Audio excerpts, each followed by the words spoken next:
mettre en cause. Alors, revenons sur cette question de la suppression des bourses.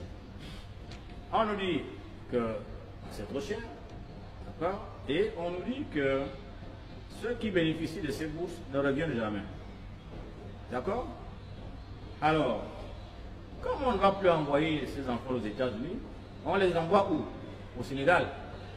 Bon, arrêtons-nous 2 minutes sur le fait de dire, au lieu d'envoyer aux États-Unis, on va mettre en gros au Sénégal. Mais entre les États-Unis et le Sénégal, il y a la France, il y a l'Espagne, il y a l'Afrique du Sud. Vous ne voyez pas la chute déjà? Des États-Unis au Sénégal. Donc, un pays plus pauvre que le Gabon, plus petit que le Gabon, qui a une population énorme par rapport au Gabon. C'est ce pays-là qui va enseigner les enfants gabonais. Moi, je voulais entendre le président dire que, écoutez, nous maintenant, nous allons tout faire pour négocier, comme font certains pays même, créer des universités américaines au Gabon. Comme ça, au lieu qu'on vous envoie ici, comme c'est l'enseignement d'ici que vous suivez, on va organiser ça au Gabon. Beaucoup de pays ont déjà fait ça, il y a des universités américaines au Nigeria, un peu partout. Voilà, donc on peut organiser des choses. On peut relever le niveau académique du Gabon. On peut remettre le Gabon au niveau qu'il avait le plus que dans les années 80, où c'était un pays qui avait un taux de scolarisation le plus élevé, avec une qualité d'enseignement reconnue par tous. Alors maintenant, on dit qu'on va supprimer les bourses parce que les enfants doivent aller au Sénégal. Est-ce que c'est valorisant ça? Moi, je pense que celui qui a donné ce conseil au président, il a raté. Le président aussi qui a accepté d'aller dire aux gens, vraiment, c'est la catastrophe. C'est la catastrophe. Il ne devrait plus s'exprimer comme ça. Un président n'est pas là pour punir. Parce qu'on a l'impression que ce monsieur n'a qu'une approche punitive. Il faut que les gens souffrent. Il faut que les gens regrettent. Il faut que les gens retournent dans des situations dévalorisantes. Mais ce n'est pas ça le développement du Gabon. Nous devons continuer à maintenir un système scolaire compétitif d'abord dans notre pays. Et sachant que la formation qu'on aura dans notre pays, même étant compétitive au niveau africain, ne sera pas suffisamment compétitive au niveau mondial. Parce que même la France envoie les gens aux États-Unis, les Canadiens vont aux États-Unis. Il y a des pays qui sont des pays locomotives.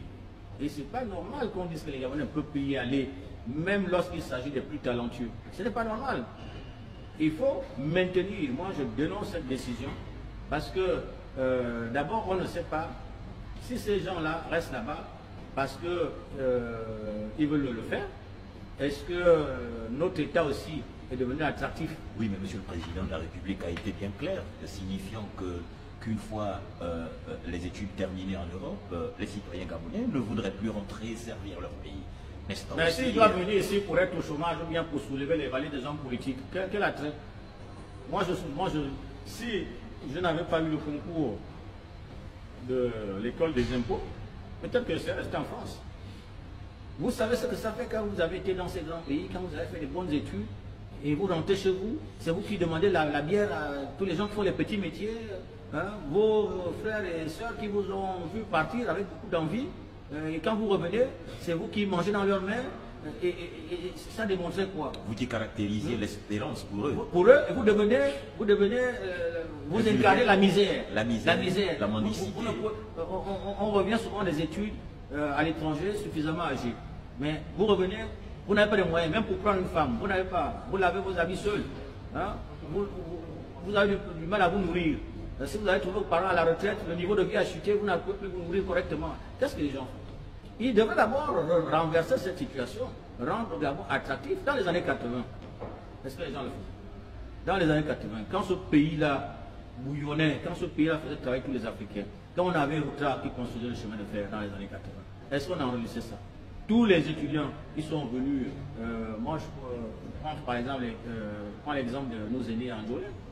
Alors, on avait une génération qui représentait, qu'on appelait le quartier latin. Ils sont venus tous docteurs. Mais qu'est-ce qu'on a fait de ces gens-là? Ils ont tous été brisés. Ils sont tous partis à la retraite pauvre. Pendant que les infirmières, pendant que les apprentis sorciers devenaient des dignitaires. Voilà d'abord le vrai problème. Donc, il ne faut pas nous divertir. En fait, le problème des bourses américaines, aujourd'hui, se pose parce que ces enfants à papa là qui sont partis, de plus en plus sont en opposition. Et ça dérange le régime. Et on ne veut plus avoir ces opposants-là aux États-Unis. On fait semblant de dire qu'on va supprimer les bourses américaines pour qu'ils reviennent au pays. Le problème, je crois qu'il est ailleurs. Le problème est ailleurs.